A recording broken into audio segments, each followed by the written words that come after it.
match tout à fait normal. Donc, on sait très bien que c'est le 3e match de cette Coupe du Monde. Donc, on connaît le classement. On est 2e, on a 4 points. On a des grandes chances d'être déjà qualifiés, mais pas encore qualifiés officiellement. Donc, l'objectif, c'est de gagner le match. Des nouveaux joueurs. Non, on va prendre des joueurs des 26 sélectionnés. Donc, ce ne sera pas des joueurs inconnus. Vous les connaissez tous. Comme je l'ai dit à la dernière conférence de presse, l'objectif c'est de gagner le match. Donc on a un véritable objectif, donc il va falloir mettre la meilleure équipe possible. Et la meilleure équipe possible qui, bien entendu, qui dépend du contexte, de l'adversaire, du fait que ce soit le 3e match. Du fait, Inch'Allah, qu'on a beaucoup de chances d'être déjà qualifié, pas encore, mais on a quand même beaucoup de chances. Donc c'est clair qu'on tient compte de tout ça. Donc il y a des joueurs qui sont bien, ils sont bien physiquement. Donc on pourrait repartir avec la même équipe sans problème. Mais on va encore voir ce soir. Les joueurs sont au courant de rien parce qu'on réfléchit à tout. Et il y a des possibilités, mais aucune garantie. Donc sur la première question, sincèrement, je vois pas de raison de s'inquiéter. Je pense que c'est un arbitre professionnel. La FIFA, c'est ce qu'elle fait. Quand on voit ses statistiques aussi, c'est quelqu'un qui donne pas beaucoup de cartons jaunes. Moi, c'est quelqu'un qui va être impartial. On a confiance en lui, on a confiance en la FIFA. Je vois pas vraiment, sincèrement, c'est pas quelque chose qui va nous perturber. Donc, c'est un très bon arbitre avec beaucoup d'expérience et c'est ce qui compte le plus, je pense. Et donc voilà, on est très confiant. On a confiance en lui. Sinon, par rapport à la position de Brahim Diaz, mais on en avait parlé aussi, on a beaucoup de 10. On a beaucoup de 10. En fait, ceux qu'on met sur les côtés, c'est les 10 qui sont plus aptes à jouer sur les côtés. Mais il peut jouer partout. Il peut jouer partout, on essaie de trouver un équilibre. Je suis certain que si un jour on devait le mettre en 10 et mettre quelqu'un d'autre sur le côté, ça marcherait aussi. Mais il a fait 2 passes décisives en jouant sur le côté, donc c'est que ça marche aussi.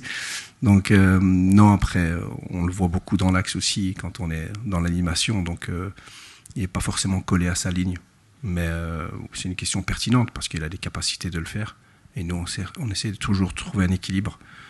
Et dans le match, vous allez sûrement voir, vous allez le voir à l'intérieur et donner le ballon à Moïmoni ou à quelqu'un d'autre. Ok, salam alaikum. L'objectif, les préparer psychologiquement, c'est très simple. C'est un match de Coupe du Monde. Vous savez, si vous posez la question à Haïti, vous leur demandez, vous êtes déjà éliminé, comment vous préparez ce match? Et vous allez voir que demain, ils seront super motivés. Parce que c'est un match de Coupe du Monde. Ils voudront leur première victoire, leur premier point, leur premier but. Ils ont de véritables objectifs. Et pour nous, c'est la même chose. C'est un match de Coupe du Monde. Et on veut gagner, on veut être premier. Donc maintenant, la meilleure solution pour atteindre cet objectif, c'est de gagner le match. Si on pense à autre chose que de gagner le match, je crois qu'on va le regretter. Parce que j'entends aussi beaucoup qui parlent de nombre de buts marqués. Il faut marquer beaucoup de buts. Il ne faut pas marquer beaucoup de buts. Il faut gagner le match d'abord. Et en fonction du contexte, voir ce qu'on peut faire. Mais dans notre tête, nous, ce qu'il y a, c'est on va préparer le match comme on a préparé les autres matchs. Vraiment, on va rien changer avec la même ambition, la même motivation, le même respect aussi de cette équipe parce qu'on les a analysés pas depuis qu'ils sont à la Coupe du Monde, depuis bien avant. Et c'est une bonne équipe, c'est une très bonne équipe. Elle a posé des problèmes aux 2 autres équipes contre qui elle a joué. Mais il va falloir qu'on soit patient, qu'on joue avec nos principes, qu'on fasse attention aussi à leur transition, leur deuxième ballon, leur centre. Mais essayer de gagner le match, on verra après par la suite. Mais le groupe a l'air motivé. C'est des matchs de Coupe du Monde, croyez-moi. Je pense qu'il n'y a personne qui va lever le pied. Offensivement, je pense que nous, on est très bien. On a 4 points, on se crée des occasions. Il y a des moments où on peut marquer des buts, il y a des moments où on doit marquer des buts. Et je l'ai dit déjà depuis le début, on va agrandir, on va marquer plus de buts plus tard, vous allez voir. Parce que je sens vraiment les intentions sont meilleures, les déplacements dans la surface sont meilleurs. Après, on a d'autres attaquants, on a des joueurs qui sont sélectionnés et qui sont là pour apporter quelque chose lorsqu'ils rentreront sur le terrain. Jessim ou un autre. Aujourd'hui, vous me parlez de Jessim, il y en a d'autres qui n'ont pas encore débuté cette Coupe du Monde. On a pris 26 joueurs, 23 joueurs de champ, on a eu 2 matchs seulement. Inch'Allah, si on arrive jusqu'en finale et j'ai toujours pas fait jouer Jessim, je pourrais répondre à votre question. On a fait que 2 matchs, que 2 matchs. Donc je pense qu'il y a beaucoup d'équipes aussi qui ont des joueurs qui ne sont pas encore entrés. Donc ça dépend. On a des bons joueurs avec des profils différents. Donc c'est le contexte qui va faire que une fois c'est lui qui va rentrer, une autre fois c'est l'autre qui va rentrer. Peut-être que l'autre va commencer et pas rentrer. Donc ça dépend vraiment du contexte du match, de l'adversaire, du déroulement du scénario. Mais on a confiance en tout le monde. On a confiance en tout le monde et pas seulement Jessim, les autres aussi. Ce que je leur dis moi à chaque fois, c'est patience, continuer à travailler. Et ça va venir, Inch'Allah, mais je ne dois pas le dire souvent parce qu'ils sont vraiment investis. Ils savent qu'à un moment, on aura besoin d'eux. Va falloir qu'ils soient présents et mentalement prêts, pardon. Et ils s'entraînent très très bien. Ce que je veux rajouter, c'est que lorsqu'on fait des entraînements le lendemain de match, lorsque les joueurs qui ont joué sont en récupération, ou lorsqu'on fait des suppléments pour ceux qui ont moins joué, c'est incroyable, sincèrement. En fait, il y a très peu de joueurs qui nous parlent du fait qu'ils veulent jouer plus. Ils nous le montrent chaque jour à l'entraînement. Et donc ça devient de plus en plus difficile pour nous, mais ils sont top et ils font des grosses séances. One of the reasons for the coach he bring me is for that. Always I'm working to be ready, to help the team, and this is my goal always, to try to be ready, to help the team in everything, inside of the field, outside of the field, and tribune, and even if I was not there on the World Cup, everywhere.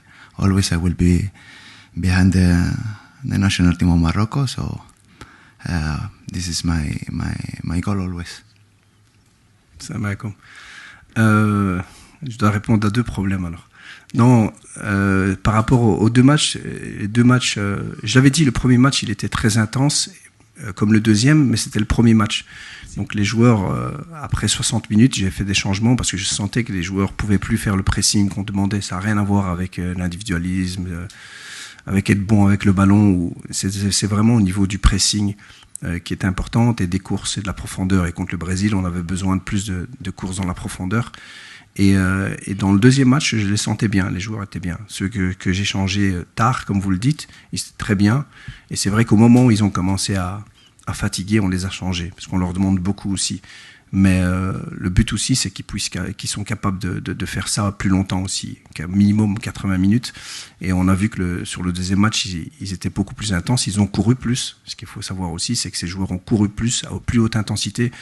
Donc voilà, moi quand je fais des changements, c'est pour apporter quelque chose à l'équipe. Si ça n'apporte pas à l'équipe, je ne les fais pas. Donc là, c'était le cas. Et sinon, par rapport à la finition, mais voilà, j'ai dit, bien entendu, il y a des occasions qu'on rate comme toujours. On a toujours eu besoin de beaucoup d'occasions pour marquer des buts, malheureusement, mais depuis bien longtemps.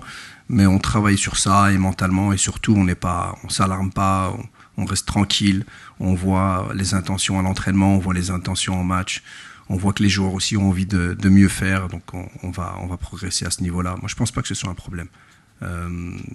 Et on en reparlera plus tard, je suis certain qu'on va s'améliorer à ce niveau-là. En tout cas, on ne se projette pas sur... nous, le match du Brésil nous a servi, bien entendu, comme référence par rapport à une grosse nation, mais nous, on ne se projette pas sur les Pays-Bas ou autres, parce que beaucoup de gens parlent des Pays-Bas, mais je pense que vous n'avez pas bien vu jouer le Japon, qui est une très très bonne équipe. Et donc, bien entendu, ces matchs références-là vont nous servir pour après... pour la suite, mais il y aura les Pays-Bas, il y aura peut-être le Japon, il y aura peut-être la France, il y aura le Portugal, il y aura l'Espagne, il y aura l'Argentine. Ce qu'il y a, c'est qu'on est prêt, et quel que soit l'adversaire, je pense qu'on a montré à tout le monde qu'on a les capacités. Mais sincèrement, je ne me suis pas focalisé sur seulement un adversaire. Ouais, après, je vais pas parler de mon parcours et comment je suis arrivé là. Mais c'est vrai que j'ai été formé à Anderlecht, et Anderlecht qui a une manière de former très très très offensive, où j'ai toujours pensé offensif. Donc c'est un peu mon style, mais je me suis aussi un peu développé au niveau défensif, heureusement. Heureusement pour les gardiens. À l'époque, mes équipes, elles prenaient beaucoup de buts.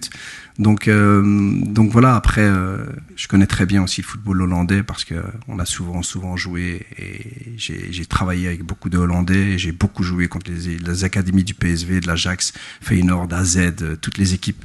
Et donc, je connais très bien le football hollandais, Et donc voilà, c'est un football très offensif, mais comme à Anderlecht. Donc voilà, après, j'ai un grand passé dans la formation, bien entendu, moins au plus haut niveau avec les adultes, mais ça m'a beaucoup apporté, et ça m'apporte encore aujourd'hui, actuellement, beaucoup, ce que j'ai fait avec les jeunes, donc voilà.